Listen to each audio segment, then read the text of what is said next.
এই মিনার, এটা কি হয়েছে?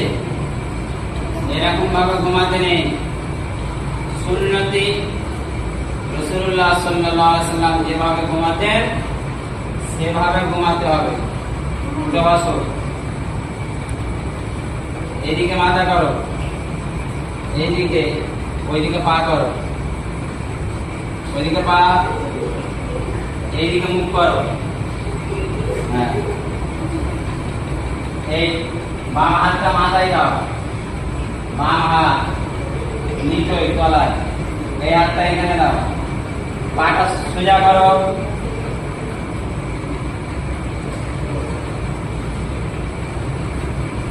ঘুমাবার দোয়া বলো। হ্যাঁ, আল্লাহুম্মা বিসমিকা আমুতু ওয়া আহইয়া।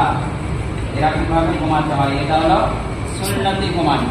এটা কি সুন্নতি ঘুমানো? অনেকজন চিত হয়ে, ওপর হয়ে, ঠ্যাং তুলে, পা তুলে ঘুমান, এটা ঠিক নয়। এটা কি ঠিক নয়।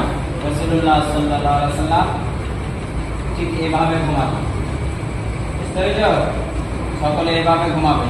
এখানে বিজ্ঞান বলছে আজ থেকে 1450 বছর আগে রাসূলুল্লাহ সাল্লাল্লাহু আলাইহি ওয়াসাল্লাম এভাবে সুন্নত তরিকায় ঘুমানো শিখিয়েছে। এখন বিজ্ঞান বলছে যে বাম দিকে হাড় কি থাকে, হাড় থাকে, এই জন্যে বাম দিকটা ক্লিয়ার রাখতে হবে, ডান কাঁধে ঘুমাতে হবে। এটা হলো সুন্নত, এটা ভালো। এখন বিজ্ঞান বলছে এটা খুব ভালো, যে বাম দিকটা পুরো সবসময় ক্লিয়ার রাখতে হবে। বুঝতে পেরেছ? আজ থেকে আমরা সকলে রসুলের তরিকা অনুযায়ী ঘুমাবো ইনশাআল্লাহ।